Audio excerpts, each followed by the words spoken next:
औज़ु बिल्लाहि मिनश शैतानिर रजीम। बिस्मिल्लाहिर्रहमानिर्रहीम। तारीफ़ उस परवरदिगार की जिसने ज़मीं व आसमां बनाया, हर ज़र्रे में कायनात के उसकी अज़मत नज़र आती है। उस परवरदिगार की हम्द व सना के साथ इस सेशन का आगाज़ हम यहाँ पर करने जा रहे हैं। आज का जो हमारा सेशन होगा वो पॉलिटिकल साइंस का एक अहम चैप्टर बुनियादी हुकूक और फ़राइज़, फंडामेंटल राइट्स एंड ड्यूटीज़ के बारे में जो है आज हम जो है तफसीलन मालूमात हासिल करने की कोशिश करेंगे। लिहाजा जो है ये बहुत ही इम्पोर्टेंट चैप्टर है, जो पॉलिटिकल साइंस का जो इस पर जो है हमें ज़्यादातर जो है दफ़ात पूछे जाते हैं, जो एग्ज़ाम्स के पॉइंट ऑफ व्यू से बहुत ही इम्पोर्टेंट है।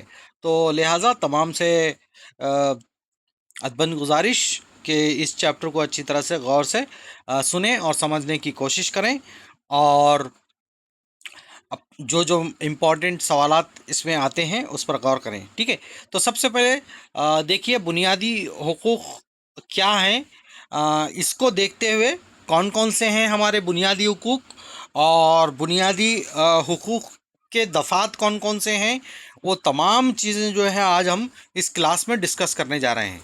ठीक है, तो सबसे पहले देखिए, फ़र्द की नशोनुमा के लिए दस्तूर से फराहम करदा मौक़े बुनियादी हुकूक कहलाते हैं। देखो, बुनियादी हुकूक किसे कहते हैं, उसकी एक तारीफ यहाँ पर जो है आप लोगों के सामने दिया है। क्या तारीफ दिया भाई? फ़र्द की नशोनुमा के खातिर दस्तूर से फराहम करदा मौके बुनियादी हुकूक कहलाते हैं। देखिए क्या बता रहा हूँ, बुनियादी हुकूक की तारीफ बता रहा हूँ। पर क्या बता रहा भाई बुनियादी हुकूक की तारीफ? के बुनियादी हुकूक वो चीज़ है जो किसी भी शहरी की नशोनुमा के लिए जो है कानून की तरफ से, दस्तूर की तरफ से जो है जो भी मौके मिलते हैं, वही बुनियादी हुकूक कहलाते हैं। ठीक है, तो दस्तूर ने अवाम को जो हुकूक बराह रास्त दिए हैं, इनको बुनियादी हुकूक कहते हैं। तो ये भी इसकी एक तारीफ हो सकती है। क्या तारीफ हो सकती है?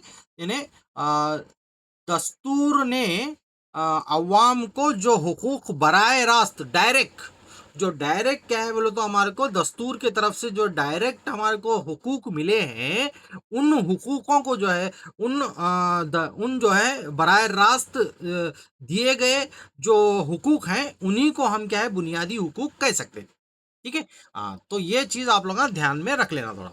क्या बोल के बोले तो क्या है, बुनियादी हुकूक की तारीफ क्या है बोल के जब आपको समझना है, तो ये तारीफ को जो है आप लोग गौर करना। यानी दस्तूर ने हमें जो मौके दिए हैं वो दरअसल हमारे बुनियादी हुकूक हैं। देखो, दस्तूर की तरफ से जो भी हमारे को मौके मिले हैं, यानी जितने भी सहूलियात दस्तूर जो हमारे को जो है जितने भी सहूलियात मुहैया कराता है, जिन हुकूक के ज़रिए हम क्या है बोले तो अपनी बात को अपने हक के खातिर लड़ सकते हैं, वही क्या है बुनियादी हुकूक कहलाते हैं। ठीक है, अब यहाँ पर और एक चीज़ क्या बता रहा हूँ ना, बुनियादी हुकूक समाजी ज़िंदगी के लिए बहुत अहम है।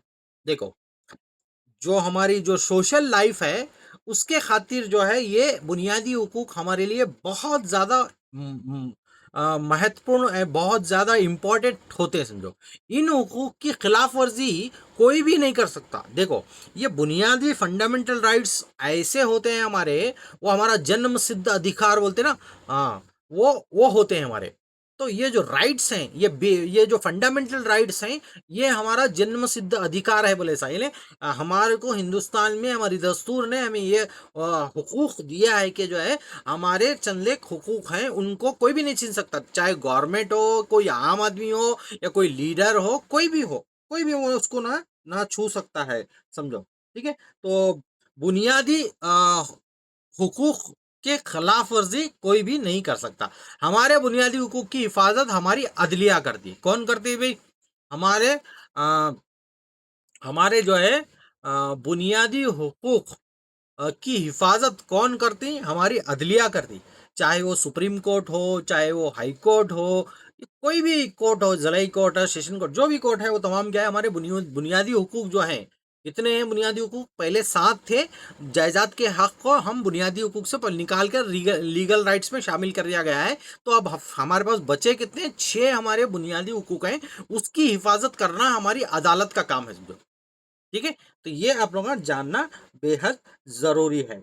अगर कोई भी आपकी जो है बुनियादी हुकूक की खिलाफ वर्जी करता है, तो आप उसके खिलाफ जो है सुप्रीम कोर्ट या फिर दीगर जो अदालतें हैं, उन अदालतों में जो है आप मुकदमा दायर कर सकते हैं, आप लड़ सकते हैं। अपने बुनियादी हुकूक की खातिर जो है आप सरकार से भी लड़ सकते हैं। ठीक है, तो ये तमाम चीज़ें जो है इसमें है। जो अब देखो उसके बाद क्या है, बुनियादी हुकूक के माने जानने के बाद हम ये देखेंगे कि हिंदुस्तानी दस्तूर ने मुल्क के अवाम को कितने और कौन कौन से हुकूक फराम किए। अब देखो कितने बुनियादी हुकूक हमारे को फराम है भाई, और वो कौन कौन से हैं वो थोड़ा तफसीलन देखते हुए जाएंगे। और कौन सा जो है हक जो है हमारे लिए ज़रूरी है, और कौन सी दफ़ा के तहत, कौन से आर्टिकल के तहत, और जो कौन से हिस्से में जो है वो दफ़ाएं वो आती हैं बुनियादी हुकूक की, वो तमाम चीज़ें जो है देखने हम यहाँ पर जा रहे हैं।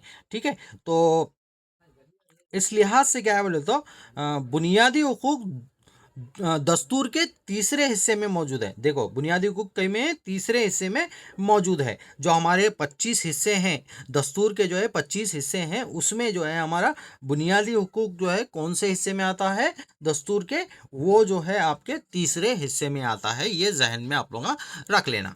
ठीक है, चलिए आगे बढ़ेंगे। अब देखो बुनियादी हुकूक कौन कौन से हैं, इसको थोड़ा हम देख लेते जाएंगे।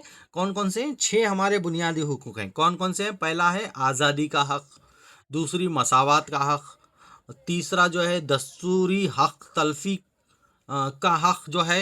उसके अलावा जो है आप देख सकते हैं यहाँ पर और कौन से हक है।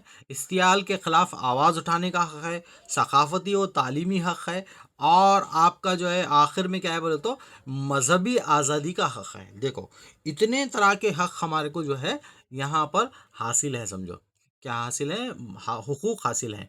तो हमारे जो है 6 बुनियादी हुकूक कौन कौन से हैं, तो ये आप लोगों को ज़ुबानी याद रखना, समझो। एक तो है आपको फ्रीडम का हक है, आज़ादी का हक है। अब वो किस तरह की आज़ादी है, आज़ादी का हक है। और एक मसावात का हक है, इक्वालिटी, इक्वालिटी का हक है। और एक आपका दस्तूर के अंदर जो कोई भी हक तलफी करा तो उसका हक भी है हमारे को। और इस्तेमाल के खिलाफ, यानी किसी भी ज्यादती और किसी भी जो है सख्ती के खिलाफ, चाहे वो बच्चों के हक में हो या औरतों के हक में हो, किसी के भी जो है ज़िमन में जो है अगर सख्ती और बुरा सलूक होता है तो उसके खिलाफ भी आवाज़ उठाने का हक हमारे को हासिल है। और मजहबी आज़ादी भी हमारे को है, समझो। यानी रिलीजन, हम कौन से भी मज़हब को जो है अपनी आज़ादी से क्या है उसको इख्तियार कर सकते हैं, उसका जो है उसकी क्या कर सकते हैं, उसके उसके जो है चीज़ों को हम जो है दूसरों तक को बता भी सकते हैं मजहबी को। और सकाफती और तालीमी हक भी हमारे हैं। इसके बारे में डिटेल हम जो है तो ये ज़हन में रख लेना कितने हमारे बुनियादी हुकूक हैं। हमारे जो है टोटल छः जो है हमारे बुनियादी हुकूक हैं। पहले 7 थे। जायदाद का हक जो है बुनियादी हुकूक में से निकाल दिया गया है। क्यों निकाला गया है ये भी आप लोग बखूबी जानते हैं। पिछले वीडियोस में मैं आप लोगों को बता चुका हूँ कि बुनियादी जो जायदाद का हक था वो इसलिए मजबूरन गवर्नमेंट को निकालना पड़ा क्योंकि जो है तमिलनाडु के एक शहरी ने जो है कोर्ट में जो है एक सुप्रीम कोर्ट में जो है एक याचिका दायर की थी कि जो है मेरे बुनियादी हुकूक, मेरे जायदाद के हक पर जो है गवर्नमेंट क्या है क्या कर रही है, कब्जा कर रही है बोल के उन एक सुप्रीम कोर्ट में तमिलनाडु का एक शहरी क्या बोले तो कोर्ट में केस डाला था कि मेरी जायदाद पर जो है गवर्नमेंट कब्जा कर रही है बोल के डाला था। तो उस जमन में क्या है बोले तो सुप्रीम कोर्ट क्या बोलता, जितने भी बुनियादी हुकूक है उसको कौन भी नहीं छीन सकता। अब वो जायदाद का हक भी बुनियादी हुकूक में था, लेकिन ये केस आने के बाद, तमिलनाडु का केस आने के बाद क्या है, गवर्नमेंट को सोचना पड़ा कि जो ये जायदाद के हक को इसमें से निकाल देंगे भाई, क्योंकि ये अब हमारे को कौम की भलाई करना है, मुल्क के अवाम के लिए रोडें बनाना है, और आपके जो है क्या बोलते हैं अब, ट्रेन के पटरियाँ बिछाना है, कैनल्स खेतों में लेके जाना है, हवाई अड्डे बनाना है, बस स्टैंड बनाना है। ये तमाम चीज़ों के लिए जो है हमें पब्लिक प्रॉपर्टी की ज़रूरत पड़ती है, यानी इनफरादी जो लोगों की जायदाद है उस पर उसको हम कब्जे में लेना पड़ता है बोल के गवर्नमेंट क्या है ये समझने लगी, समझो। तो उस लिहाज से क्या है बोले तो ये केस आने की वजह से क्या है, सुप्रीम कोर्ट में क्या है बोले तो ये तय पाया कि गवर्नमेंट, तमाम जो गवर्नमेंट्स थे वो लोगों को ये डिसाइड किया कि जो है ये जायदाद के हक को जो है बुनियादी हुकूक में नहीं रखना, हम इसमें रखे बोले तो हमारी अवाम की तरक्की नहीं होती। ये सड़कें वगैरह बनाने का है बोले तो कोई भी अपनी जायदाद नहीं देता, हवाई अड्डे बनाने के लिए, या जो है ट्रेन की पटरियाँ बिछाने के लिए, या फिर जो है आपके खेतों में से कैनल गया, या खेतों में से कोई जो है आपका रास्ता बनना है, कुछ भी चीज़ें जो है हम उनकी नहीं ले सकते बोल के क्या है, ये बुनियादी हुकूक में से जो है उस जायदाद के हक को जो है निकाला गया है, समझो। हाँ हाँ, यानी राइट ऑफ प्रॉपर्टी को जो है इसमें से निकाला गया है। तो पहले हमारे पास कितने थे, 7 थे, अब फिलहाल कितने हैं, 6 हैं, ये जहन में आप लोग रख लेना। अब इसके बारे में वन बाय वन क्या हम पढ़ लेते जाएंगे, ठीक है। तो सबसे पहले देखो मसावत का हक। अब ये मसावत का हक क्या है, यानी राइट टू इक्वेलिटी क्या है, इसके बारे में थोड़ा हम क्या है देखने की यहाँ पर कोशिश करेंगे। तो मसावत का हक क्या है भाई, जैसे कि आप लोगों को यहाँ पर अल्फाज में ही समझ में आता, मसावत यानी बराबरी, बराबरी का हक, राइट टू इक्वेलिटी, यानी कानून की नज़र में सब बराबर हैं, कानून से कोई बड़ा नहीं, और तमाम को एक साथ तहफ़्फ़ुज़ हासिल है। देखो मसावत का हक वो हक होता है जो कानून के सामने सब लोग बराबर है, ना कोई ऊंच है कोई नीच है, ना कोई बड़ी जात का है, ना कोई छोटी जात का है, और ना कोई जो है जागीरदार है तो अपने घर में रहेगा, पटेल रहे तो अपने घर में रहेगा, साहूकार रहे तो अपने घर में रहेगा, बड़ा लीडर रहा तो अपने घर में रहेगा। कानून के सामने क्या है, सब लोग बराबर हैं, चाहे वो कोई भी मज़हब से ताल्लुक़ रखता हो, या कोई भी जो है ज़ात से ताल्लुक़ रखता हो, या फिर कोई भी जो है नस्ल से, या कोई भी जो है आपके चाहे वो मर्द हो या औरत हो, कोई भी हो, तमाम जो है कानून की नज़र में कैसे हैं, सब लोग बराबर हैं। यानी इसका मतलब बोलना ये है कि जो है अगर कोई कोई इंसान चाहे वो लीडर हो या फिर आम इंसान हो या कोई बड़ा ओहदे का इंसान हो, कोई कानून को तोड़ता है तो उसके लिए, सबके लिए बराबर कानून की सज़ा होती है, समझो। अगर उन जो है अमीर घराने से है, या उन लीडर का बेटा है, मिनिस्टर का बेटा है, या ऑफिसर्स के बेटे हैं बोल के जो है इस तरह से ये नहीं करता, आम लोगों को जो सज़ा दी जाती है वही सज़ा जो है उसको भी लागू होती। तो ये मसावत का हक हमारा बुनियादी हक में जो है ये एक है, समझो, ठीक है। अब ये कानून के सामने सब बराबर हैं, ये तो मालूम है, कानून से बढ़कर कोई नहीं है, कोई भी नहीं है कानून से बढ़कर, और हर एक को रियासती कानून को पाबंद रहना होगा। देखो हर किसी को क्या बोलते हो, रियासत के जो भी कानून हैं उसको फॉलो करना होगा, ठीक है। तो ये तमाम चीज़ें क्या बोलते हो, ये बुनियादी हुक्म है। देखो अब उसमें क्या क्या है आप भी बताने, मज़हब, जात पात, जिन्स, पैदाइश की बुनियाद पर रियासत तासुब नहीं कर सकता। देखो कोई भी जो है मैं बड़ी मज़हब का हूँ, या जो है मैं वो मज़हब का ये नहीं बोल सकते, जात पात से भी नहीं कर सकते, मैं छोटी मज़हब बड़ी वो भी नहीं। और जेंडर के हिसाब से देखो, जेंट्स के तहत कोई जो है तुम मर्द औरत में भी फ़र्क नहीं करता कानून हमारा। और पैदाइश की बुनियाद पर, पैदाइश की बुनियाद पर बोलो अब तुम जो है बोलो तो फलां जगह पे पैदा हुए, तुम बम्बई वाले है, तुम दिल्ली वाले है, बोलो ऐसा भी नहीं बोल सकते, सब लोगों के लिए बराबर है कानून। तो ये जो है हमारा मसावत का कानून है। तो मसावत, ये सवाल आप लोगों को अगर जीपीएसटीआर में या एचएसटीआर में जब पूछा गया कि मसावत का हक क्या है, तो इसमें अहम अहम चीज़ें आप लोगों को पॉइंट याद रखनी क्या है बोलो तो कानून सबके लिए एक है, और आपका जो है बोल तो कानून जो है ज़ात पात में, मज़हब में, और पैदाइश की बुनियाद पर कोई तासुब नहीं रखता बल्कि। और क्या लिख सकते हैं इसमें हम, हर किसी को रियासती कानून को पाबंद रहना पड़ता, जो कानून बनाया गया है रियासत की तरफ से उस पर पाबंद रहना, और कोई भी कानून से बढ़कर नहीं है। और कोई भी ये नहीं बोल सकता मैं पैदाइशी मुकाम के लिहाज से मैं जो उस वहाँ पैदा हूँ, मैं बड़ा हूँ बोल को, ऐसा नहीं कर सकते समझो। तो हर जगह पर जो है आपको मसावत मिलेगा, समझो इसके तहत, ठीक है। चलिए अब देखो दुकानों, होटलों, तफरीकी मकामात पर दाखिल होने से किसी को रोका नहीं जा सकता। देखो, अब कोई भी जो है किसी भी होटल में जा सकता है, चाहे 5 स्टार होटल हो या बड़ी सी बड़ी शॉपिंग मॉल हो या जो है कौन से भी तफरीकी मुकामात हो, वहाँ पर बेझिझक आप जा सकते हैं। हिंदुस्तान में कहीं पर भी जा सकते, कोई आपको नहीं रोक सकता, ये आपका हक है। ठीक है, अवामी जगहों पे चाहे बड़े बड़े होटल हो, 5 स्टार होटल रहते, जा सकते हैं आप। अगर आपकी इस्तेताअत है, आप जो है वहाँ पर चाय पीना चाह रहे हैं, 1,000 की 500 की चाय पीना चाह रहे हैं, तो बिल्कुल वेलकम करते हो। कोई भी जो आपको वहाँ से हटा नहीं सकता, समझो। ठीक है, और जितने भी तफरीकी मुकाम हैं वहाँ पर भी आप वो क्या है बोले तो अपनी ये कर सकते हैं, समझो। ठीक है, उसके बाद देखो, मुकामी कुएं, तालाब, रास्ता, आरामगाह, मुकामात को इस्तेमाल करने पर रोका नहीं जा सकता। देखो, जितने भी अब वो पहले ज़माने में क्या था, ये जो SC ST के जो लोग हैं, जो भी हैं निचले तबके के लोग हैं, वो लोग आए कुएं से पानी नहीं लेना। हाँ, ये सिर्फ बड़ी जात के लोगों का कुआं है, ब्राह्मण लोगों का है बोल के इस तरह से तासुब करते थे ना, वो नहीं। तालाब का भी वही सिस्टम, और रास्ता किसी भी तमाम लोगों के लिए है, रास्ता आरामगाह भी सबके लिए है, समझो। जो भी जो है आराम गाहें, जो गार्डन वगैरह गवर्नमेंट के बनाते हैं, वह तमाम लोग इस्तेमाल कर सकते हैं, कोई भी नहीं रोक सकता। कोई रोका बोले तो आप जो है फिर कोर्ट में जा सकते हैं, समझो। तो इस तरह से जो है ये जो है मसावत का हक है, समझो। देखो, सरकारी मुलाजमत हासिल करने का हक, वो मौके शहरियों को एक सा तौर पर हासिल हैं। देखो, अब गवर्नमेंट सर्वेंट बनना चाह रहे हैं आप, सरकारी नौकरी हासिल करना चाह रहे हैं, आपको ये बोल के जो है सरकारी नौकरी नहीं देते कि तुम निचली जात के हैं या तुम गरीब हैं या फिर जो है आप ये मज़हब से ताल्लुक़ रखते हैं या फिर जो है आप ये शहर से आती हैं, ये आप जो है निचले तबके से हैं, ऐसा बोल के नहीं करता। आपकी मेहनत, आपका जो एग्ज़ाम लिखते हैं आप, उस एग्ज़ाम की बुनियाद पे क्या है बोलो तो आपको सरकारी नौकरी मिलती है, समझो।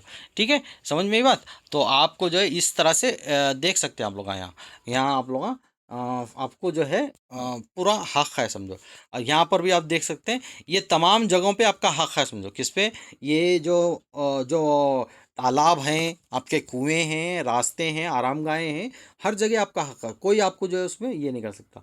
और आपके जो ये बड़े 5 स्टार होटल वगैरह हैं, वहाँ पर भी आप जा सकते हैं। वहाँ पर अगर आपकी इस्तेताअत है तो ये कर सकते हैं, जो भी है, और जो भी तफरीकी मकामात हैं, सब चीज़ें आप कर सकते हैं। ठीक है, चलिए आगे बढ़ेंगे। अब देखो, अवाम को अपने मज़हब की इबादत गाहों में इबादत करने से कोई नहीं रोक सकता। देखो, ये भी मसावत का हक में चाहता। देखो देखो, मसावत के हक में क्या क्या चीज़ें आती तफसीलन जानना आप लोग, क्योंकि जो है एग्ज़ाम में पूछता हूँ, आज़ादी का हक कौन सा है, हाँ, मसावत का हक में फ़र्क आप लोगों को मालूम होना ज़रूरी है कि मसावत का हक में क्या क्या चीज़ें आती, कौन कौन से पॉइंट्स आते हैं, आपको एग्ज़ाम में लिखने में आसानी होना। तो ये सब चीज़ें देख लेना आप लोग। ठीक है, तो अब और मसावत में और क्या क्या आता, कोई भी अवाम जो है अपने मज़हब की इबादतगाह में इबादत कर सकता। अब मुस्लिम है, मस्जिद में इबादत कर सकता आप, और सिख हैं तो उनके जो है गिरजाघर रहते हैं, उनके जो गुरुद्वारा रहते हैं, और जो क्रिश्चियन लोग हैं वो लोग जो है अपने चर्च में अपनी इबादत करते हैं, और हिंदू लोग अपने मंदिरों में इबादत करते हैं, मुसलमान जो है अपने मस्जिदों में इबादत करते हैं। इसको कोई भी नहीं रोक रोक टोक सकता। ये भी हमारा मसावत के हक में ही आता है, बुनियादी हुकूक में ही आता है, समझो। ठीक है, अब उसके बाद देखिए हम दूसरा जो हमारा बुनियादी हक है वो है आज़ादी का हक। अब ये आज़ादी का हक क्या है, इसका तफसीलन हम जायज़ा लेते हुए जाएंगे। तो सबसे पहले देखो, आज़ादी का हक बोले तो क्या बोले तो आज़ादी का हक से मुराद क्या बोले तो दस्तूर में फराम करदा आज़ादी के हुकूक दर्ज झैल हैं। कौन कौन से हैं? देखो, आज़ादी के हुकूक देखो कितने हैं, मैं इससे पहले बताता हूँ 6-7 आज़ादी के हुकूक हमारे। सबसे पहले कौन कौन सा है ये आप लोगों का जहन में रख लेना। ये देखो, मसावत में कौन कौन से पॉइंट्स याद रख लेना, मसावत में कौन कौन से, मसावत के हक में कौन कौन से आते हैं वो याद रखना, आज़ादी के इसमें कौन कौन से आते हैं वो याद रखना, मजहबी और सकाफत मजहबी हुकूक में कौन से आती हैं, और मजहबी आपका जो है सकाफती और मजहबी उसमें कौन से, तहजीब व तालीम में कौन से आती हैं, सब आप लोग जहन में रख लेना। ठीक है, ठीक है। तो सबसे पहले देखो, तहरीर और तकरीरी इजहार की आज़ादी है। देखो, अब क्या है आज़ादी के हक़ में, पहला क्या है बोलो तो आपका हक़ क्या है बोलो तो आप तहरीरी और तकरीरी इजहार की आज़ादी है। आपको आप कुछ भी बोल सकते, कुछ भी क्या है बोल सकते, और कुछ भी लिख सकते आप। अपने आज़ादी से अपनी ख्यालात का इजहार कर सकते। आपको कुछ गलत लग रहा तो आप उसके खिलाफ आवाज़ उठा सकते। अब यहाँ पर देख सकते हैं आप लोग, हाँ, कोई भी जो है, अब ये एक बहुत ही अच्छी चीज़ है हमारे हिंदुस्तान की, क्या है, हम किसी भी गलत नाहक चीज़ पर आवाज़ उठा सकते हैं, जो चाहे वो तहरीरी शक्ल में आवाज़ उठाना हो या फिर तकरीरी शक्ल में आवाज़ उठाना हो। तहरीरी शक्ल जो, तो आप न्यूज़पेपर में लिखकर, या फिर जो है आप मीडिया के ज़रिए या अखबारात के ज़रिए, या तकरीरी से मुराद है आप किसी टीवी चैनल के थ्रू या फिर जो किसी भी यूट्यूब चैनल्स के थ्रू आप अपने आज़ादी का इजहार कर सकते हैं और पूरा अमन इजलास मुनक़द कर सकते हैं। यहाँ देखो इजलास है, यहाँ पर ये जो इजलास हो रहा है यहाँ पर आप लोग देख सकते हैं, ये इजलास जो है लोगों को जमा करके, क्या बोलो तो एक इजलास, एक जलसा मुनक़द कर सकते हैं, लेकिन पुरअमन बोल रहा हूँ यहाँ पर। पॉइंट क्या है, पुरअमन मतलब शांति से। आप क्या है बोलो तो गवर्नमेंट के जो सरकारी चीज़ें हैं उसको नुकसान नहीं पहुंचा सकते आप, और लोगों को भड़काना और जो है बेजा तरीके से जो है भी आप इजलास मुनक़द नहीं कर सकते।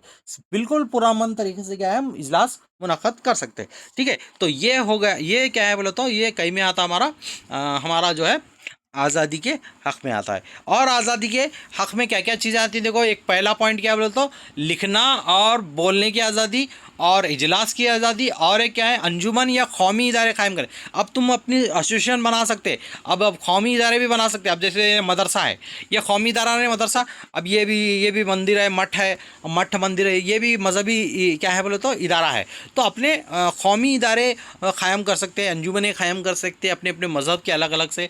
ये भी चीज़ें क्या है इसमें शामिल है, समझो। ठीक है, अब और उसके बाद मुल्क भर में पाबंदी के बगैर सफ़र कर सकते। देखो कहीं पर भी आप सफ़र कर सकते, ये नहीं बोलते आप दिल्ली जा रहे तो क्यों आ रहे भाई, तुम कर्नाटक वाले दिल्ली कहीं को आए बोल के नहीं बोल सकते।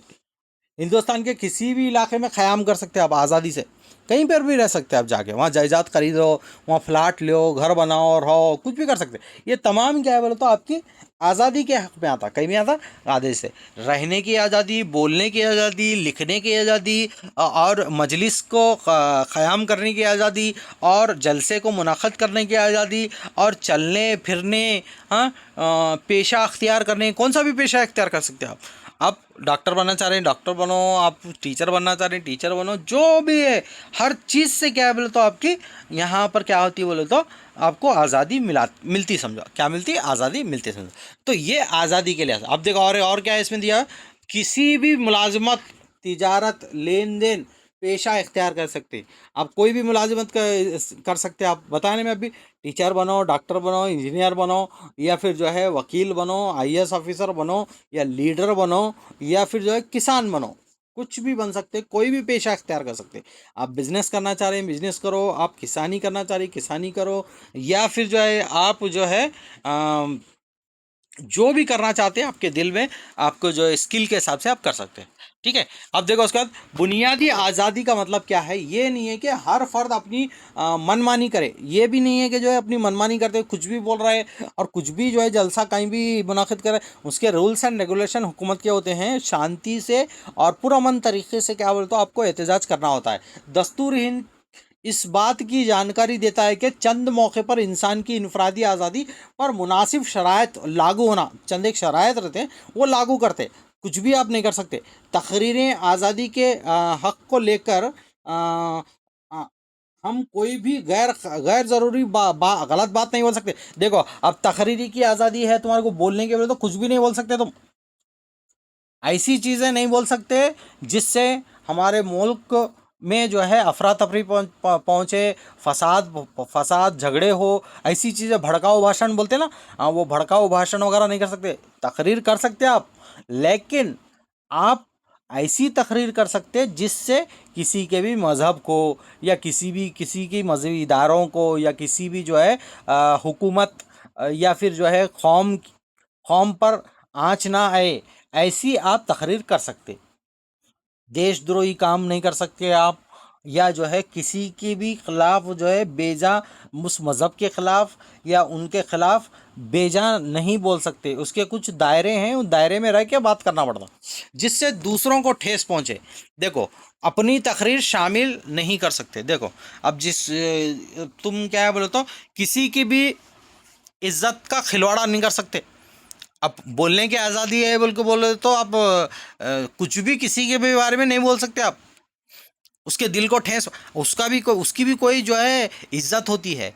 तो उन भी क्या करता बोले तो आप उसके खिलाफ क्या है बोले तो कुछ भी बोले, बेजा बातें बोले जो वो नहीं है, तो उन क्या करता, उन क्या करता, केस करता कोर्ट में। क्या केस करता, कौन सा केस करता बोल बोल तो मानहानि का दावा करता हूँ। मानहानि बोले तो क्या है, मैं इसकी इसके भड़काऊ भाषण की वजह से क्या है मेरी इज्जत पर सवाल उठा है, और मुझे जो है जानी माली नुकसान हुआ है, मुझे जो है मेरी इज्जत मेरी कम हो गई बोल के उन कोर्ट में केस भी कर सकता हूँ और मानहानि का दावा भी कर सकता हूँ। तो इसलिए जो है जो भी बोल रहे हैं वो सोच समझ के बोलना।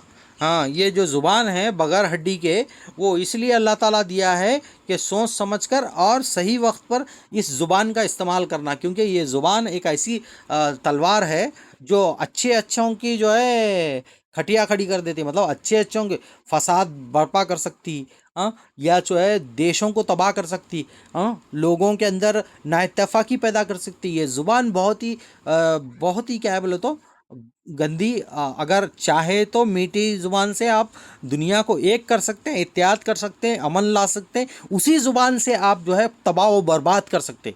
तो ये जो ज़ुबान है ये एक ऐसा हथियार है जो कि जो है संभल कर इस्तेमाल करना। ठीक है।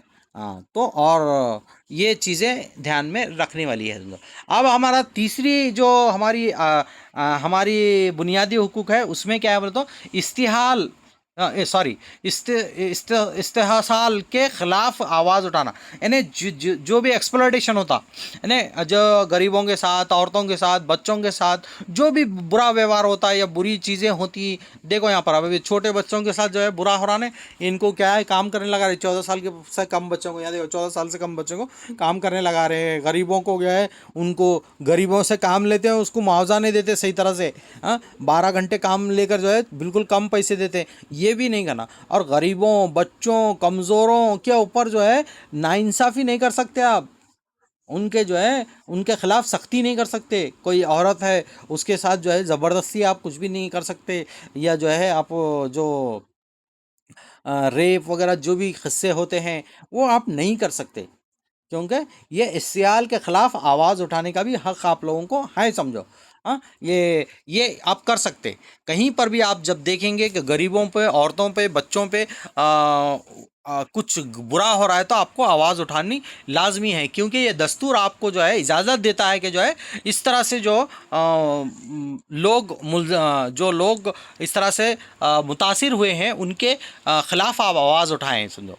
ठीक है। तो ये आज़ादी मज़हब, जात पात, दर्जाबंदी और जिन्स के नाम पर हो रहे को इस्तेहाल को रोकने के लिए मरकज़ी और रियासती हुकूमत ने मिलकर क़वानीन जारी किए। देखो अब क्या करे भैया, अब कौन कौन सी तरह की जो है इस्तेहाल, जो कौन कौन सी तरह का एक्सप्लॉयटेशन हो रहा, अभी मज़हब के लिहाज से हो रहा, जात पात के लिहाज से एक्सप्लॉयटेशन, तू छोटी जात बड़ी जात, तू वो मज़हब मैं ये मज़हब, दर्जाबंदी कर लिए, जिन्स के नाम पर हो रहा, तुम औरत तुम मर्द वो बोल को, ये तमाम को रोकने के वास्ते क्या करें, मरकज़ी हुकूमत और रियासती हुकूमत ये दोनों लोग क्या करें, अलग अलग क़वानीन बनाए, समझो। ये क़वानीन बना के क्या करे बोले तो क्या है वो जारी करे, समझो। तो उसको मानना ज़रूरी है। मसलन क्या है भाई, कौन सी चीज़ है, अब जैसे ये एक बुराई है, देखो ये एक्सप्लॉयटेशन के खिलाफ की एक मिसाल दिया उन, जैसे जहेज़ लेना जुर्म है।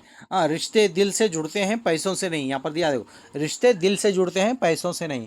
तो जहेज़ लेना क्या है बोले तो कानूनी जुर्म है, इसके खिलाफ आप आवाज़ उठा सकते। कोई भी अगर जहेज़ ले रहा तो आप सीधा सीधा क्या है बोले तो कोर्ट का, दस्तूर का सहारा लेकर जो है आप उसके खिलाफ आवाज़ उठा सकते हैं। हाँ, ये चीज़ें क्या है बहुत ही ज़रूरी है, समझो। उसके अलावा जो है आप यहाँ पर देख सकते हैं बंधु मजदूरी पर पाबंदी लगाई गई। देखो अब आप छोटे बच्चों को जो है बोले तो उनको ये मज़दूर के लिए तौर पे इस्तेमाल कर रहे हैं, बंधुआ मज़दूर बना रहे हैं, और उनको रख के जो है उनसे काम ज़्यादा ले रहे हैं, और ये सब कर रहे हैं, बोले तो ये भी गैर कानूनी है। इसके खिलाफ भी आप आवाज़ उठा सकते हैं। उसके बाद कान कनी, बीड़ी बनाने वाले, पटाखे तैयार करने वाले जैसे ख़तरनाक कामों में बच्चों से करवाने पर पाबंदी लगाई गई। देखो अब इस्तेहाल के खिलाफ आज़ादी बोले तो क्या है, सिर्फ औरतों के ऊपर पर या फिर जो है आपके गरीबों पे मिलने, बच्चों पर जो भी बच्चों पे जुल्म होता, यानी बच्चों पे जो है बोले तो क्या कई किस तरह का जुल्म हो रहा भाई, वो बच्चों को बंधुआ मजदूर बना रहे। अब बच्चों को खरीद कर लाते घरों में, क्या बोलते तो उनको कितना बोला उतना काम लगाते, जैसे जानवरों से काम लेते वैसे जानवरों से काम के जैसा काम लेते हैं उन लोगों को। और क्या करते हैं, उनको छोटे बच्चों को क्या है अपने फैक्ट्रियों में, कारखानों में, पटाखों तैयार करने वाले खतरनाक कामों में वो बच्चों को करवाते हैं, समझो। ये भी क्या है बोलो तो ये पाबंदी गवर्नमेंट लगाई सो इसको, चाइल्ड लेबर बोलते हैं ना, चाइल्ड लेबर। हाँ, यानी 14 साल से कम के उम्र के बच्चों को कहीं पर भी काम पे नहीं लगा सकते आप, उसके खिलाफ एक्शन होता, उसके खिलाफ क्या बोले तो दस्तूरी दफात हैं, समझो। ठीक है, तो ये तमाम चीज़ें क्या बोले तो इस्तेहाल से आज़ादी का है, समझो। 14 साल की उम्र तक के बच्चों को लाजिमन तालीम हासिल करने का कानून लागू किया गया है। देखो RTE बोल के मैं बताया था अब इससे पहले हमको, RTE बोल के जो है आप क्या नहीं कर सकते, छोटे बच्चों को कहीं पर भी काम पे नहीं लगा सकते 14 साल से कम के। वो क्या होता है, चाइल्ड लेबर में आ जाता है। तो चाइल्ड लेबर में आया बोलते तो आपको आपके खिलाफ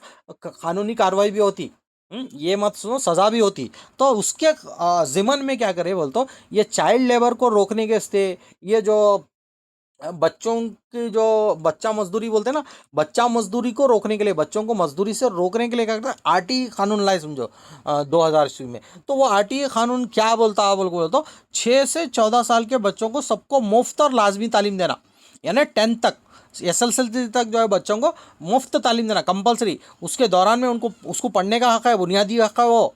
हाँ, 21A के तहत, 21A क्या बोलता हमारा दफ़ा, 21A क्या बोलता, 6 से 14 साल के बच्चों को जो है मुफ्त और लाजमी तालीम देना बोल के हाय, समझो। तो इस तरह से जो है बोले तो बंधुआ मजदूर यानी ये बच्चा मजदूरी को रोकने के लिए RTE कानून जो है हमारा लाया गया, समझो, जिसके तहत बच्चों को जो है फ्री एजुकेशन दिया गया जा रहा है। गवर्नमेंट स्कूलों में क्या है, फ्री एजुकेशन, आपको फ्री कपड़े मिलते हैं, यूनिफॉर्म, आपको खाना मिलता, आपको दूध मिलता, अंडे मिलते, चिक्की मिलती, ये सब चीज़ें आप लोगों को क्या है गवर्नमेंट की तरफ से क्या बोले तो फराम की जाती है। क्योंकि ये तालीम हासिल करना 14 साल तक आपका बुनियादी हक है, ये राइट टू एजुकेशन में आता है, ये 21A में आता है, जिसको कोई भी नहीं छीन सकता। अगर कोई छीनने की कोशिश करता है आप उसके खिलाफ जो है आवाज़ उठा सकते हैं।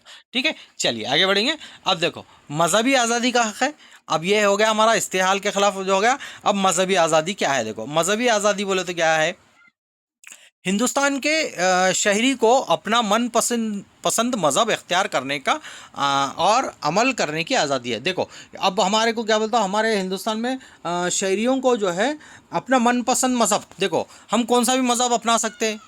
अब मैं मुस्लिम हूँ, अगर मेरे को कोई मज़हब अच्छा लगा, मैं क्रिश्चियन बन सकता हूँ, उसके तालीमात को आम कर सकता हूँ, कुछ भी, हिंदू लोग मुस्लिम बन सकते। हाँ, जो भी धर्म परिवर्तन करने का जो ये है वो सबके लिए को आज़ादी है। आप ये मज़हब में पैदा हुए इसमें मरना बोल को नहीं है। ठीक है, तो ये मजहबी आज़ादी क्या है बोलो तो आपको क्या है, आपका जन्म सिद्ध अधिकार है। ये क्या है, बुनियादी हुकूक में आता। अवाम के अमन, नज़्म ज़ब्त, सेहत और पाकीज़गी को धक्का पहुंचाए बगैर दीगर वसूलों को जहन में रखते हुए मज़हब को मानने का हक सबको है। देखिए समझ में बात, एक तो अवाम के अमन, नज़्म ज़ब्त, सेहत और पाकीज़गी को धक्का लगे बगैर दीगर उसूलों को जहन में रखते हुए मज़हब को मानने का हक है। अब मज़हब को मान रहे बोले तो क्या है बोले तो ऐसा नहीं कि जो है मेरा मज़हब ही अच्छा है दूसरों का मज़हब ख़राब है, या फिर जो है वैसा नहीं कर सकते आप। नज़्म ज़ब्त को बरकरार रखते होते और सेहत और पाकीज़गी को धक्का लगे बगैर जो है आप कर सकते हो चीज़। ठीक है, अब यहाँ पर देख सकते हैं आप लोग, इस तरह से यह दस्तूर में भी ये है कि किसी भी मज़हब का आदमी दूसरे मज़हब के मानने वालों को ज़बरदस्ती धोखा और बहला फुसलाकर तब्दीली मज़हब की तलक़ीन नहीं कर सकता। देखो और एक चीज़ इसमें क्या देखने वाली है, अब धर्म परिवर्तन वगैरह करते ना, तो आप उसको ज़बरदस्ती धोखे से आप बहला फुसला के क्या बोलते हो, चलो भाई हमारा मज़हब अच्छा है, चलो हमारे मज़हब में आ जाओ बोल को, आप उस तरह से नहीं कर सकते। वो अपनी मर्ज़ी से धर्म चेंज कर सकता है, अपनी मर्ज़ी से मज़हब को चेंज कर सकता है। ये एक चीज़ आप लोग ध्यान में रखने वाली चीज़ है, समझो। ठीक है, तो हिंदुस्तान एक सेकुलर मुल्क है। कैसा मुल्क है, सेकुलर मुल्क है। यहाँ पर क्या बोलते हो, किसी भी मज़हब को मुल्क का मजहब नहीं माना जाता। अब देखो यहाँ पर एक इंपॉर्टेंट पॉइंट क्या बोले तो, हमारा मुल्क कैसा है भाई, हमारा मुल्क एक सेक्युलर कंट्री है। सेक्युलर से मुराद क्या है, सेक्युलर कंट्री क्यों बोले भाई इसको बोले तो, क्योंकि ये मजहब, हमारे मुल्क का कोई मजहब नहीं है, ना हिंदू मज़हब है, ना मुस्लिम मज़हब है, ना सिख है, नहीं। हमारा मुल्क सेकुलर है, इन्हें तमाम मज़ाहब को मानने वाला मुल्क है। आप ये नहीं बोल सकते ये हिंदू राष्ट्र है, ये जो है मुस्लिम मुल्क है, ये बिल्कुल आप नहीं बोल सकते, या सिख मज़हब बोल को नहीं बोल सकते। तो हमारा सेकुलर है। तो यहाँ पर क्या है बोले तो आप लोग, हाँ, ये तस्वुर नहीं ला सकते, समझो। तो ये चीज़ आप ध्यान में रखना। यहाँ शहरी अपने ज़मीर की ख्वाहिश के मुताबिक कोई भी मज़हब इख्तियार करने पर अमल करने की आज़ादी है। तो अपने ज़मीर के हिसाब से अपना अपना दिल बोल रहा, अपना दिल बोल रहा है मैं वो मज़हब में जाना, वो मज़हब के तालीमात अच्छे दिख रहे, तो आप जा सकते हैं, समझो, कोई आपको ये नहीं है। लेकिन ज़ोर ज़बरदस्ती से कबूल नहीं करा सकते हम। अब सकाफ़ती व तालीमी हक़ क्या है, थोड़ा देखते हुए जाएंगे। देखो, हाँ, मुल्क में रहे, अच्छा देखो यहाँ जितने भी हमारे मुल्क में शहरी रहते हैं, उनकी ज़ुबान हो, तर्ज़ तहरीर हो या तहज़ीब हो, बहुत अलग अलग किस्म के हमारे पास हैं। अलग ज़ुबान के हैं, अलग तर्ज़ तहरीर के हैं, अलग तहज़ीब के हैं। तो इनकी हिफाजत की ज़िम्मेदारी हमारी किसकी है, रियासती हुकूमत की है, समझो। ठीक है। तो अक़लियतों के मज़हब और ज़ुबान के मफादात का तहफ़्फ़ुज़ करना इस बुनियादी हक़ का मकसद है। देखो, सकाफ़ती और तालीम में तो जो भी अक़लियती जो हमारे तबक़े हैं, उनकी मज़हब और ज़ुबान, जैसे अक़लियती में कौन आते हैं, हम मुस्लिम आते हैं, हमारे सिख, जैन, ये लोग आते हैं। जो किसी भी शहरी अपनी ज़ुबान और ज़ुबान, रस्मुल ख़त, तहज़ीब के तहफ़्फ़ुज़ का हक़ हासिल है, समझो। हाँ, किसी भी शहरी को जो है अपनी ज़ुबान, अपनी जो है रस्मुल ख़त, यानी जो तहरीर, जो हम कौन सी भी ये कर सकते हैं, तहज़ीब का के तहफ़्फ़ुज़ का भी हक़ है, समझो। अक़लियतों के लिए तालीमी इदारे, हुकूमत के उसूलों पर पाबंद रहना, ये सब चीज़ें क्या बोले तो, तालीमी इदारे हो आपके उसूलों पर पाबंद रह सकता, समझो। तो ये तमाम चीज़ें क्या बोले तो हमारा सकाफ़ती और तालीमी है। ये कौन सा है, सकाफ़ती और तालीमी, ये है, समझो। ठीक है। तो सकाफ़ती और तालीमी में क्या बोले तो हमारा ये चीज़ें आती हैं, समझो। ठीक है।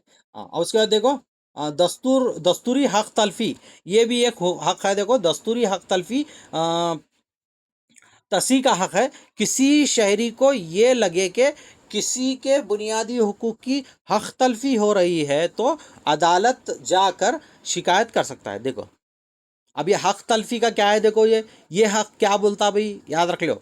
छठवां जो हमारा है वो क्या बोलता, किसी शहरी को ये लगे कि मेरे बुनियादी हुकूक को कोई कम कर रहा, या मेरी हक़ तलफ़ी कर रहा है, या मेरे जो है हक़ को कोई मार रहा है, तो आप अदालत में शिकायत दर्ज कर सकते। वही क्या है, उसी को क्या बोलते हैं हम, दस्तूर हक़ तलफ़ी का हक़ बोलते हैं। दस्तूर हक़ तलफ़ी का हक़ बोलते हैं। इस हक़ को दस्तूर हक़ तलफ़ी का हक़ कहा जाता है। इस हक़ के ज़रिए बुनियादी हुकूक की हिफाजत होती है। देखो, ये जो छठवां हमारा बुनियादी हुकूक है, ये बहुत इंपॉर्टेंट है। इससे क्या हो रहा है, हमारे तमाम जो बुनियादी हुकूक है उसकी उसकी हिफाजत हो रही। हम कोर्ट को जा सकते हैं, हमारे जो है बुनियादी हुकूक के हिसाब से क्या, कोर्ट को वगैरह जाके अपनी आवाज़ को उठा सकते हैं, समझो।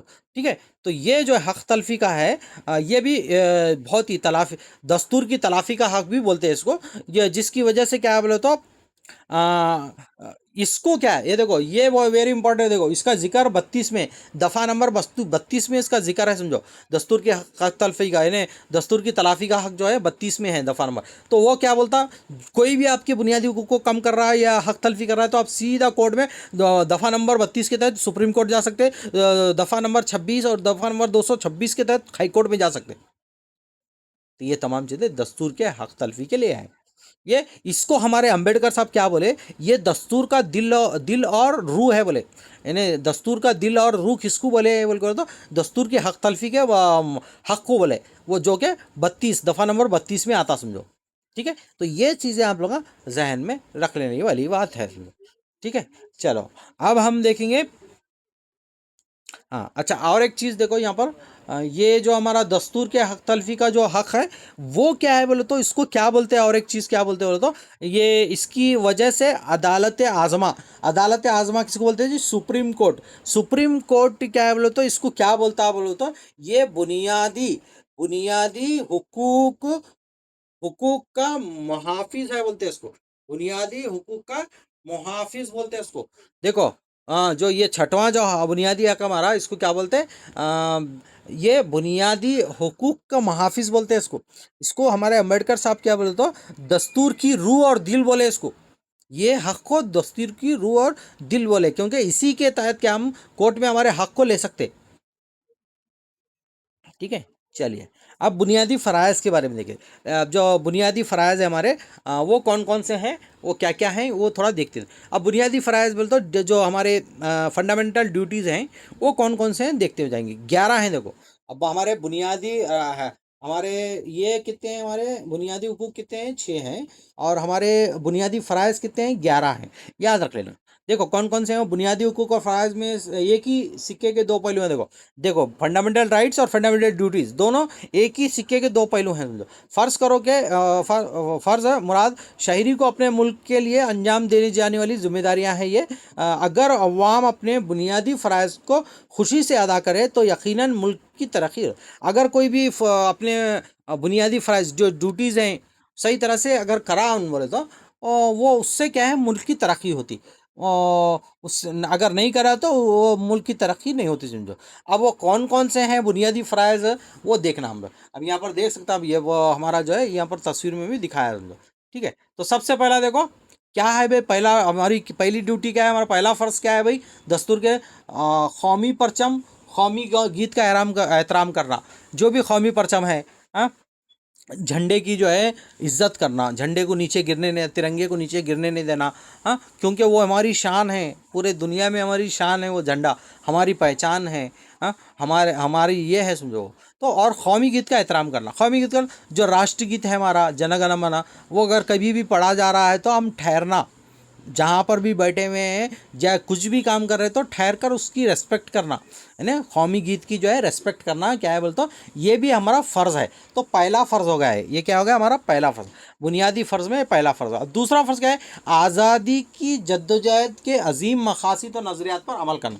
हाँ, अब आज़ादी के जो हमारे जद्दोजहद के अजीम मकासद हैं, देखो क्या है भाई, जितने भी जो मकासद हैं, जितने भी नज़रियात थे हमारे जो है गांधी जी के जो है, अहिंसा पे चलो, सत्य की राह पे चलो, सच्चाई के रास्ते पे चलो, और जो है कोई आपके हक को मार रहा बोले तो आप उसके लिए अनशन करो, हिंसा हिंसा मत करो, अहिंसा के रास्ते पे चलो। इस तरह के नज़रियात को हम क्या करना, अमली जामा पहनाना।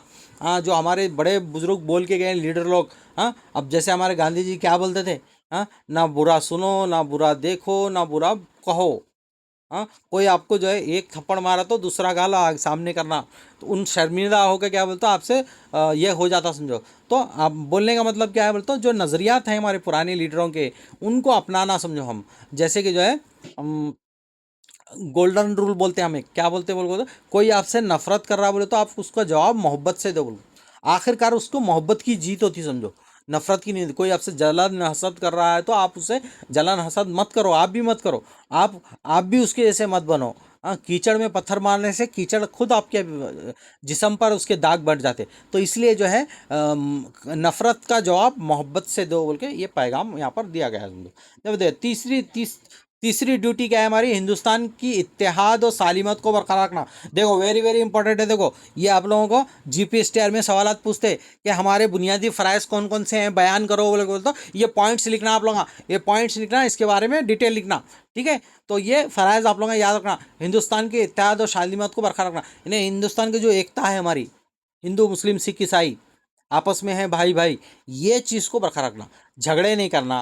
देखो यहाँ हिंदू मुस्लिम सिख ईसाई सब हम लोग एक है बोल के बोला। और सालिमत को बरकरार रखना, यानी हम लोग झगड़े नहीं करना आपस में, गए तू वो ज़ात का है, मैं ये ज़ात का हूँ, वैसे ऐसे नहीं लड़ हम दो। तो ये तमाम चीज़ें क्या बोलते हो हम देखना। अब चौथा क्या है भाई, चौथा हमारा फ़र्ज़ क्या है, मादरे वतन की हिफाजत करना। देखो वेरी वेरी इंपॉर्टेंट है।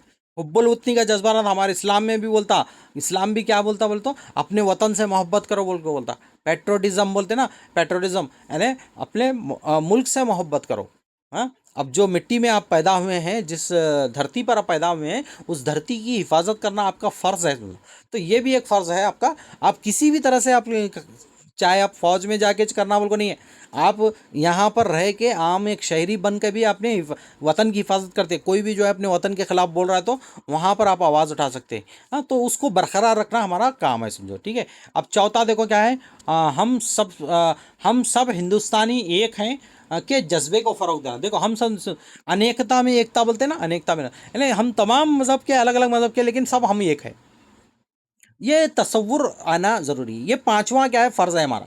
ये पांचवा फ़र्ज़ है। हाँ, हिंदुस्तान एक ही एक के जज्बे, एक जज्बे को यानी अनेकता में एकता। अब हमारा हिंदुस्तान पूरी दुनिया में जाना जाता है, किस लिए जाना जाता है? अनेकता में एकता। देखो हमारे हिंदुस्तान में इतने मज़हब के लोग हैं, इतने जात पात हैं, इतने हैं, कौन से मुल्क में नहीं है? फिर भी क्या है बोलो तो हमारा मुल्क कैसा तरक्की कर रहा? कोई मामूली बात नहीं है, क्योंकि हमारा दस्तूर वैसा बना के गए लोग। हाँ, हमारे अंबेडकर साहब, हमारे जो है राजेंद्र प्रसाद साहब और दीगर जितने भी रहनुमा गुजरे हैं, वो लोग ऐसा दस्तूर बना के गए कि हमारा हिंदुस्तान ये एक इतने मज़ाहब होने के बाद भी झगड़े नहीं, बहुत झगड़े नहीं होते, फसादात नहीं होते। हाँ, ये सब चीज़ें नहीं होती, समझो। तो ये जज्बा आप लोग, हाँ, ये होना समझो। अब देखो हमारी तहजीबी व तारीख़ी सकाफ़ती विरासत की हिफाजत करना। अब ये जो हमारे मॉन्यूमेंट्स वगैरह हैं, जो ये हैं, देखो हमारे अब ताजमहल है, आपका जो लाल किला है, या जो भी इमारतें हैं तहजीबी हैं, तारीखी इमारतें हैं हमारे, वो उससे हमारे हिंदुस्तान की पहचान होती है। ताजमहल हमारे हिंदुस्तान की पहचान है पूरे दुनिया में। सात अजूबे में एक अजूबा है, उसकी हिफाजत करना भी हमारा फ़र्ज़ है। जितने भी हमारे लाल किला है, कुतुब मीनार है, जो भी ये हैं, उनकी हिफाजत करना हमारा अवलिन फ़र्ज़ है। अवलिन क्या है? हमारा फ़र्ज़ है, उसको नुकसान पहुंचाना नहीं है हमारे को। और पब्लिक प्रॉपर्टी भी बोलते हैं ना, वो भी है। अब कुदरती वसाइल की हिफाजत करना। अब कुदरती वसाइल बोलते तो पेड़ वगैरह की हिफाजत करना, कोई जंगलात काट रहे तो उसको काटने से मना करना, पौधे लगाना। हाँ, और हमारे माहौल को साफ़ सुथरा रखना भी हमारा एक फ़र्ज़ है, समझो। हमारा क्या है बोले तो एक अवलिन फ़र्ज़ है। ये सातवां फ़र्ज़ है हमारा। क्या है ये? सातवां फ़र्ज़ है। आठवां फ़र्ज़ क्या है? देखो, अवामी जायदाद की हिफाजत करना, वेरी वेरी इंपॉर्टेंट। देखो, अवामी पब्लिक प्रॉपर्टी रहती नहीं, पब्लिक प्रॉपर्टी। पब्लिक प्रॉपर्टी कौन सी है जी? पब्लिक प्रॉपर्टी कौन सी है बोल तो प्रॉपर्टी हमारी, जैसे हमारे बस स्टैंड हैं, रेलवे स्टेशन हैं, हाँ, या जो है हमारे दवाखाने हैं, स्कूल हैं, वो हिफाजत करना हमारा काम है, दूसरा किसका भी नहीं। अब हम कहीं भी जो है बोले तो गवर्नमेंट पब्लिक प्रॉपर्टी है, गवर्नमेंट का माल है, बोल को क्या है, कुछ भी कर रहे हैं, हाँ, उसको तोड़ रहे हैं, ताड़ रहे हैं या ख़राब कर रहे हैं, बोल तो नहीं, वो तुम्हारे वास्ते है भाई, वो उसलिए उसकी हिफाजत करना तुम्हारा अव्वलीन फ़र्ज़ है, समझो। देखो, अब उसके बाद 10वां क्या है बोलता हूँ? इनफरादी और इज्तिमाई सरगर्मियों में उबूरियत हासिल होना। और इनफरादी और इज्तिमाई सरगर्मियों में उबूरियत हासिल होना, इनफरादी तौर पे हो या इज्तिमाई तौर पे सरगर्मियों में उबूरियत हासिल होना आपका लाजमी है, समझो। अब लास्ट हमारा 11वां जो है, तमाम वालिदैन और सरपरस्तों को चाहिए कि 6 से 14 साल तक के बच्चों को तालीम हासिल करने के मौके पैदा करना। ये भी एक फ़र्ज़ है, देखो हमारा ये भी एक क्या है, फ़र्ज़ है। क्या फ़र्ज़ है बिल्कुल? तो तमाम वालिदैन और सरपरस्तों को ये होना चाहिए, 14 साल तक बच्चे जो भी हैं, उनको जो है तालीम से महरूम नहीं करना, उनको अच्छी तालीम देना, मौके फ़राहम करना। देखो यहाँ बच्चों को तालीम, क्योंकि ये बच्चे ही जो है आखिरकार जो है हमारे मुल्क के शहरी कहलाते हैं, यही हमारे मुल्क को आगे लेके जाते हैं, यही आगे के जो है बच्चे क्या है, तो आगे के डॉक्टर, वकील, टीचर, साइंसदान, हाँ, बड़े आईएएस ऑफिसर, ये तमाम बन सकते हैं। कोई इसमें से एपीजे अब्दुल कलाम बनता है, कोई इसी में से जो है कोई एक बड़ा जो है टीपू सुल्तान बन सकता है, या कोई जो है एक बड़ा जो है साइंसदान बन सकता है। तो इसलिए जो है हमारा फ़र्ज़, 11वां फ़र्ज़ भी यही है कि जो है बच्चों को जो है 14 साल तक के बच्चों को सही तालीम देना भी हमारा हक़ है। ठीक है, तो अब थोड़ा क्या है बोले तो हम 11 क्या है बोले तो हमारे क्या देखे, 11 हमारे बुनियादी फ़राइज़ देखे, ड्यूटीज़ देखे, 11 देखे नहीं, हाँ, छः छः बुनियादी हुकूक देखे, और 11 जो है हमारे क्या देखे, हमारे फ़राइज़ देखे। ठीक है, अब देखेंगे हम बुनियादी हुकूक से क्या मुराद है बोल के सवाल आपको पूछा होगा। क्या बोलेंगे हम? फ़र्द की नशोनुमा के लिए दस्तूर से फराहम करदा मौके बुनियादी हुकूक कहलाते हैं। क्या कहलाते हैं? बुनियादी। अब कितने हैं भाई बुनियादी हुकूक हमारे? 6 हैं। कितने हैं? 6 हैं। आप लोग पढ़े नहीं 6 कौन कौन से? याद रख लेना। किसी 3 बुनियादी हुकूक के नाम कौन कौन से हैं? तो तीन तीन के पूछ रहा हूँ। मसावत का, आज़ादी का, इस्तेहाल के खिलाफ, आवाज़ की और हक।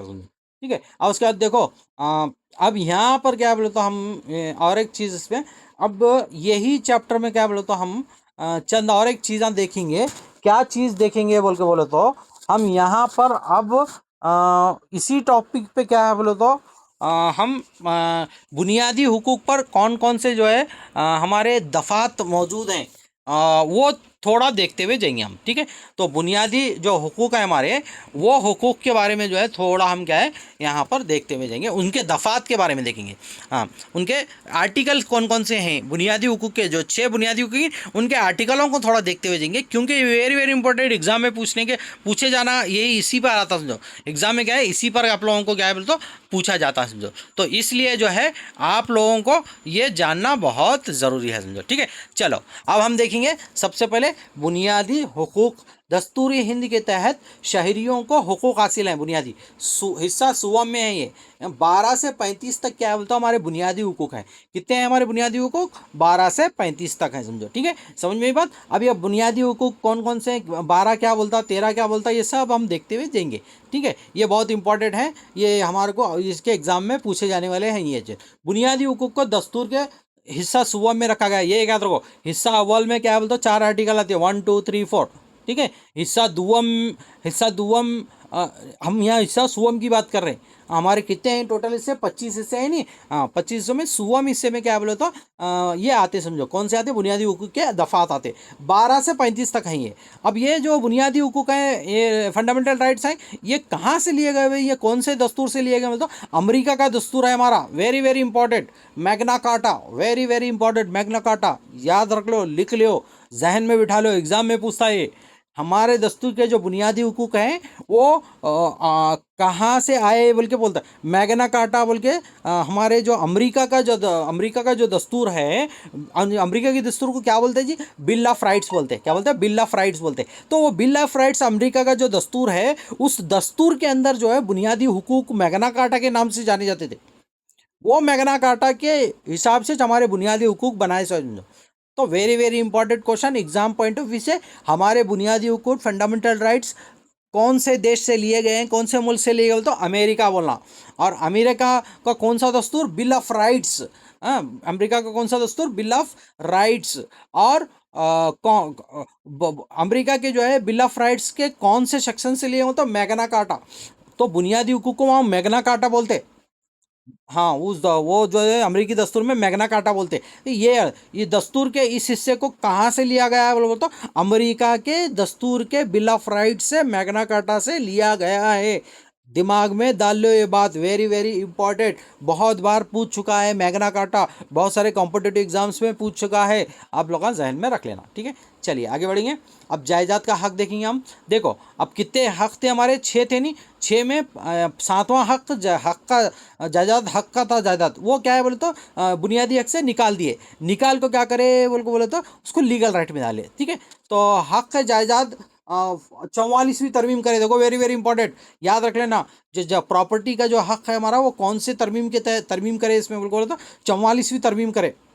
ईस्वी भी याद रख लेना, कब कब की ईस्वी भाई? 1978 ईस्वी में 44वें तरमीम करके क्या करे? जायदाद के हक को बुनियादी हुकूक से निकाले, बुनियादी हुकूक से क्या करे? हटा दिए, निकाल दिए। पहले की सूरत में क्या था? पहले हमारे बुनियादी हुकूक कितने थे? 7 थे, जिसमें हक जायदाद भी शामिल था। हाँ, हक का जायदाद भी था। वो क्यों अलग करे, मैं बताया ना अभी कहानी पूरी। हाँ, जो गवर्नमेंट को क्या है बोले तो अवाम के खातिर क्या है, रेलवे स्टेशन बनाना है, और आपकी जो है बोले तो हवाई अड्डे बनाना है, आपको अस्पताल बनाना है, बस स्टैंड बनाना है, खेतों में कैनाल गुजारना है, खेतों में जो है रोडें बनाना है, ये सब ब्रिजें बनाना है, ये सब करने की वजह से क्या है तो ये हक के जायदाद को जो है निकाल दिया।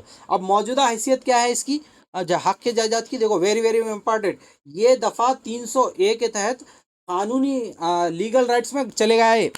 हाँ, ये याद रख लेना आप लोग। हाँ, ये जो कौन सी तरमीम के जहत जो है जायदाद का हक जो है निकाल दिया, बोलो 44वीं तरमीम करें 1978 में करके उसको निकाल दिए। बुनियादी हुकूक से निकाल के क्या करें, उसको हम क्या करें, लीगल राइट्स में शुमार कर दिए। 300 ए के तहत, 300 ए के तहत शामिल कर लिया, ठीक है। चलिए अब उसके बाद देखो, रियासत और अदालती इख्तियार। रियासत और अदालती इख्तियार क्या क्या है ये देखते हैं। दफ़ा नंबर 12, रियासत की तारीफ। इसमें मरकज, रियासत, मुकामी हुकूमतों और सरकारी इदारे शामिल हैं। देखो अब ये 12 के अंदर क्या क्या आता, देखो दफ़ा नंबर 12 के अंदर क्या आता, जो मरकज़ है हमारा, रियासत है, मुकामी हुकूमतें हैं, सरकारी इदारे हैं, ये तमाम चीज़ें क्या बोले तो इसमें आती, समझो किस में आती हैं? ये हमारे जो है कई में आती, कई में आती हैं, ये हमारे आर्टिकल नंबर किस में आते हैं? आर्टिकल नंबर 12 में आते हैं। कई में आते हैं? आर्टिकल नंबर 12 में आते हैं। तो अब उसके बाद हम देखेंगे आर्टिकल नंबर 12 और क्या बोलता है। ये किस लिहाज से इम्पोर्टेंट है ये आर्टिकल 12। तो वो तमाम चीज़ें जो है हम देखते हुए यहाँ पर जाएंगे, समझो। तो सबसे पहले देखो हमारा क्या है बोले तो आर्टिकल 12 हमारा क्या बोलता, तमाम को बुनियादी हुकूक फराम करना रियासत का है। देखो 12 क्या बोलता हमारा बोलते तो, चाहे वो मरकजी हुकूमत हो या रियासती हुकूमत हो या मुकामी हुकूमत है, सब लोगों को क्या करना, ये 12 के तहत बोलते बुनियादी हुकूक देना तमाम शहरियों को, चाहे वो रियासत की हुकूमत हो या मरकजी हुकूमत हो या मकामी हुकूमत है।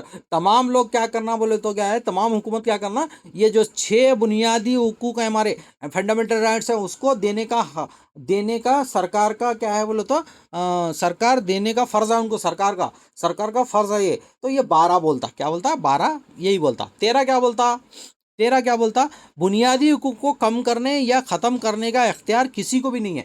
देखो 13 क्या बोलता, भाई बोलो तो 13 ये बोलता, अदालती नज़रसानी, वो क़वानीन जो बुनियादी हुकूक के ख़िलाफ़ हों उन्हें सुप्रीम कोर्ट में क्या है, आप क्या कर सकते हो, आप अपनी आवाज़ उठा सकते।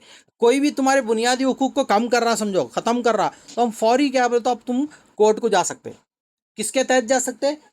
आर्टिकल 13 के तहत कहाँ जा सकते हैं हम? कोर्ट को जा सकते हैं। सुप्रीम कोर्ट को जाना बोले तो 32 आर्टिकल के तहत जाना। अगर आपको हाई कोर्ट जाना है बोले तो आपको 226 के तहत जाना। ये आर्टिकल है, याद रख लेना आप लोग।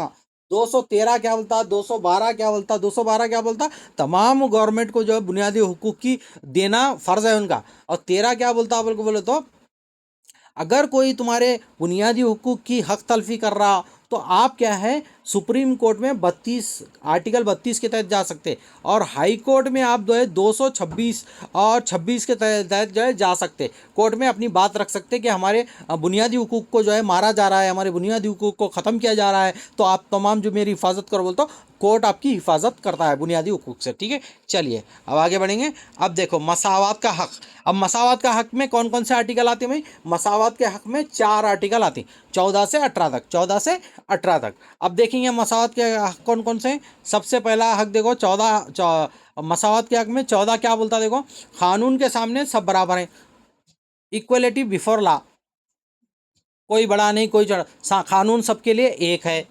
हैं? कोई जो है बड़े मज़हब का है, कोई छोटे मज़हब का है, कोई लीडर का बेटा है, कोई मिनिस्टर का बेटा है, कोई जो है ऑफिसर का बेटा है, नहीं चलता। कानून कानून है। तुम एक्सीडेंट करे उसकी सज़ा सबको बराबर मिलती, चाहे वो गरीब हो अमीर हो सब हो। ये हमारा क्या बोलता, 14 बोलता। 15 क्या बोलता, ज़ात पात मज़हब जिन्स के एतबार से, पैदाइश के लिहाज से आप किसी को भी जो है तफर्रुक नहीं कर सकते। यानी तुम वो जात के हैं, तुम ये जात के हैं, तुम बड़ी जात के हैं, छोटी जात के हैं, तुम जो है SC ST के हैं, हम बड़ी जात के नहीं बोल सकते। और तुम मर्द है, तू औरत है, जिन्स के एतबार से भी नहीं कर सकते। और पैदाइश के बुनियाद पे भी, मैं दिल्ली वाला हूँ, मैं वो बड़े बड़े शहर का हूँ, मैं मुंबई वाला हूँ बोल तो नहीं चलता वैसा।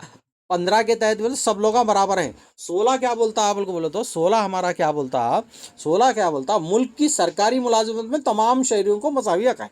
देखो सरकारी मुलाजिमत में क्या बोलता, तमाम को equal opportunity in job. Government servant में क्या बोलता, सबको बोलो, सबको क्या बोलता, देख आपकी आपकी मेहनत के ऊपर आप मेरिट वाइज पे लेते। आप मुस्लिम है बोल को आपको गवर्नमेंट नौकरी नहीं देते बोल को, ऐसा नहीं है। आप अमीर है बोल को नहीं देते, गरीब है बोल को नहीं देते, आपकी मेहनत के ऊपर, आपकी काबिलियत के ऊपर आपको नौकरी मिलती, समझो। 16 बोलता। अब 17 क्या बोलता, देखो 17 क्या बोलता, 17 बिल्कुल आसान है। क्या है बोलते, छूत छात, अनटचेबिलिटी नहीं कर सकते आप। पहले ज़माने में करते थे ना, अम्बेडकर के दौर में SC ST के लोगों को नीचे बिठाते थे, कुएं का पानी नहीं पीने देते थे, और स्कूल का पानी भी वो जात के लोगों को नहीं पीने देते थे। इस तरह का निज़ाम नहीं होना। अभी भी क्या है, ये छूत छात का निज़ाम कई हिंदुस्तान के कई देहातों में मौजूद है। तो वो 17 के तहत, दफ़ा नंबर 17 के तहत इसके पे केस कर सके आप। अब 18 क्या बोलता भाई बोले तो, जो खिताबात थे, टाइटल्स जो थे, उसको हटा दिया गया है। मैं राजा महाराजा राजपूत ज़माने का हूँ, मैं जो है मुगलिया दौर का हूँ बोले तो नहीं, है नहीं चलता। अब पूरा हिंदुस्तान जमहूरी मुल्क बन गया है, अब कोई भी टाइटल नहीं चलता, सिर्फ जो है इल्मी और फौजी इजाज़त दिए जाते हैं। इल्मी बोलते अब जैसे डॉक्टर की पदाती देते, डॉक्टर बोल के लिखते, अब इंजीनियर है या इल्म के लिहाज से जो है डॉक्टर इंजीनियर ये अहदे दे सकते। और फौजी इजाज़त है जैसे कि जो है आपको जो लेफ्टिनेंट जनरल आपका जो है बोलते डी, जो आप लोगों को उनके उनके अहदे रहते हैं ना, लेफ्टिनेंट जनरल, कर्नल कर्नल, और जो है आपका डीआईजी, वो इस तरह के पौधे फौजी के अहदे खिताबात वगैरह दे सकते हैं। लेकिन वो राजा महाराज देंगे, वो खिताबात को हटा दिए समझो। तो वो जो जितने भी जो टाइटल्स थे उसको क्या कर दिए, ख़त्म कर दिए समझो। ठीक है, तो ये हमारा 18 हुआ। अब आज़ादी का हक कौन सा है भाई, ये कहाँ से कहाँ तक आता, आज़ादी का 19 से 22 तक आता, 19 से 22 तक आता। अब 19 से 22 तक आज़ादी के हक में क्या क्या चीज़ें आती देखेंगे हम। सबसे पहले 19 क्या बोलता, देखो 19 6 आज़ादियाँ देता हमारे को।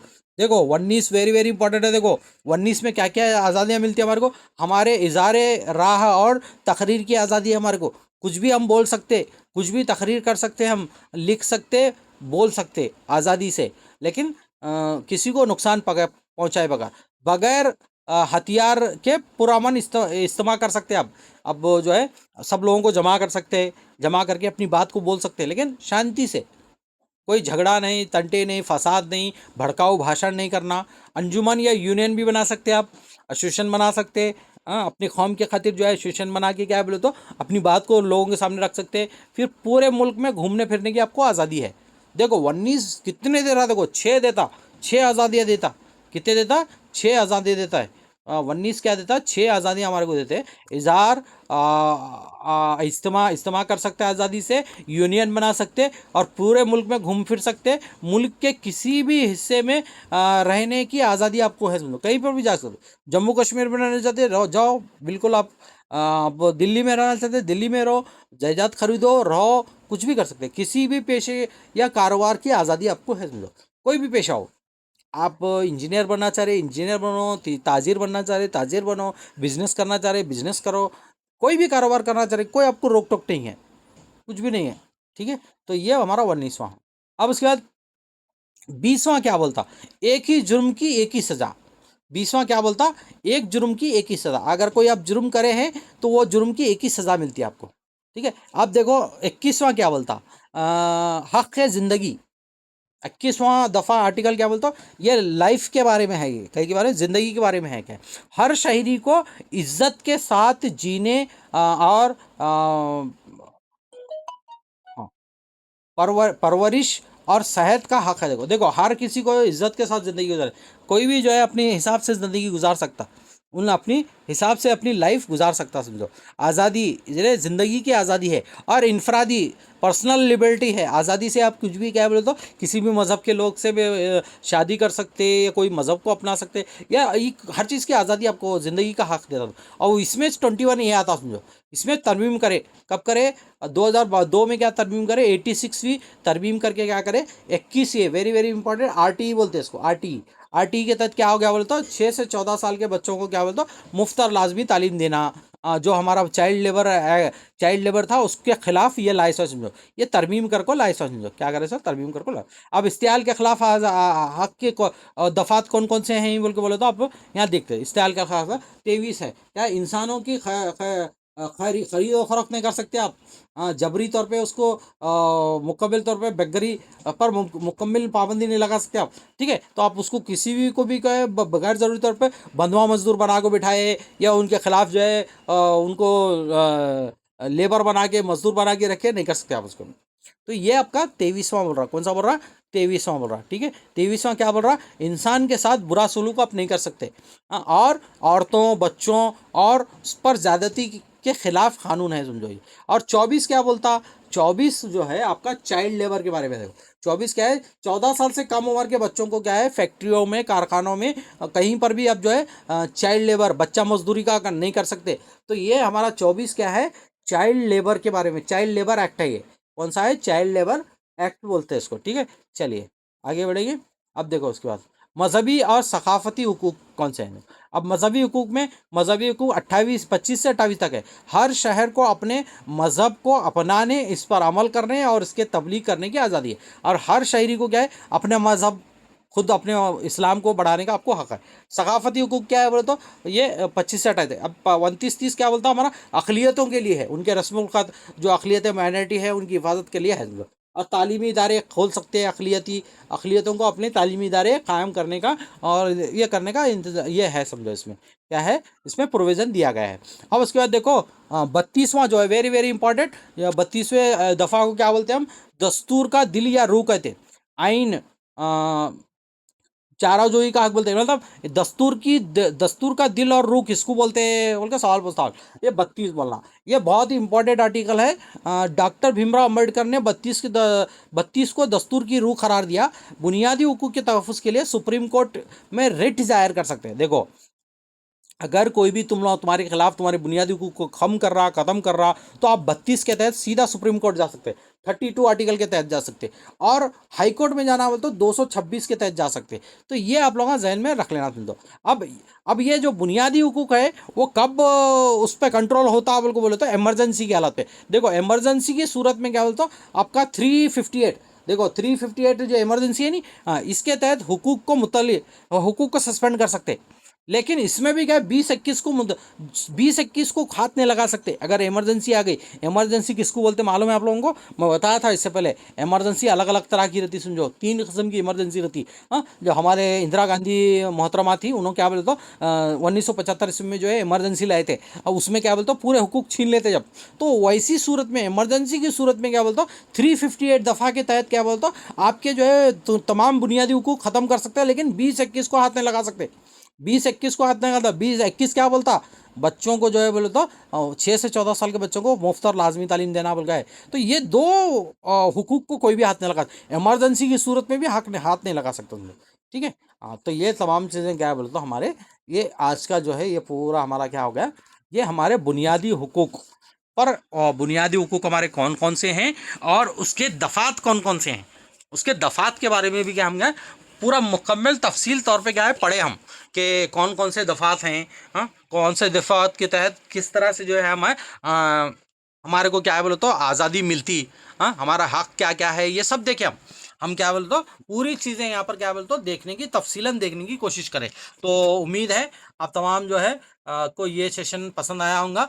हम जो है बुनियादी हुकूक का जो है पूरी तरह से यहाँ पर जायज़ा ले चुके हैं। अब तमाम से गुजारिश है, अब तमाम लोग जो है मेहनत करो। अल्लाह ताला आपकी मेहनतों को कामयाब करे, आपकी कोशिशों को कामयाब करो। इस दुआओं के साथ जो है मैं आप इस सेशन को यहीं पर ख़त्म कर रहा हूँ। अल्लाह हाफिज़, खुदा हाफिज़, अल्लाह खैर करे, अल्लाह आप तमाम की हिफाजत करे। इस दुआ के साथ इस सेशन का मैं यहाँ पर अख्ताम करता हूँ। अल्लाह हाफिज़।